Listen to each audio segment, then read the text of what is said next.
Do you like The Road Warrior? The last of the V8 Interceptors with Tina Turner and the feral child? Are you an on your mate kind of smoko guy? Maybe you like a good cup of gasoline with your Coldy and Dunny and Footy. The dog's name is Dog. I'm talking about I'm gonna talk about Furiosa, the new Furiosa movie. So yeah, it's pretty good. It's okay.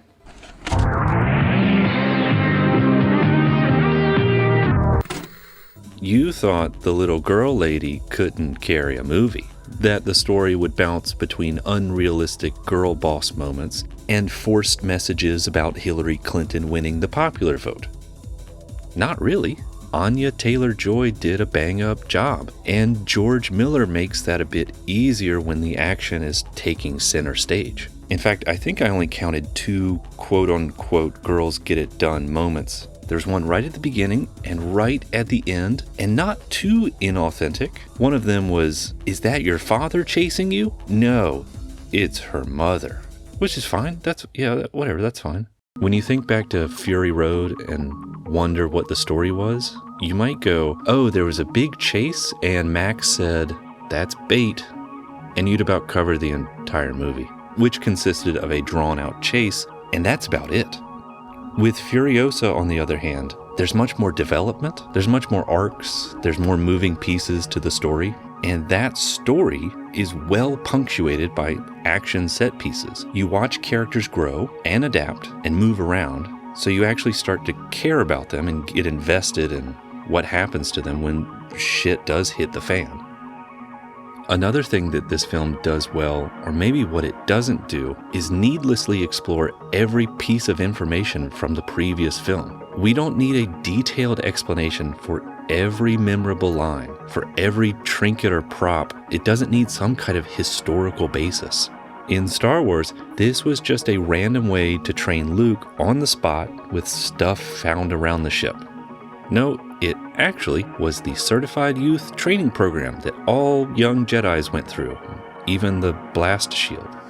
If you watched Fury Road, you know that Furiosa came from some green place, she somehow loses an arm, and ends up working at the Citadel for some big hunk. In Furiosa, we do see that the place was green, she somehow cuts off her arm, and she was traded when she was young to the big hunk here. The whole rest of the film is original ideas. We don't really learn anything about the green place, nothing more about the Citadel, or anything more about California Big Hunk over here. It must have been very hard trying to top the action in Fury Road. But again, that was just one extended chase sequence with not a lot of variety. In a nutshell, you watch the same truck get swarmed again and again to the point where it all smears together. At least in Furiosa, we get gliders, sniper battles, constant hiding and simple escapes with just a single motorcycle.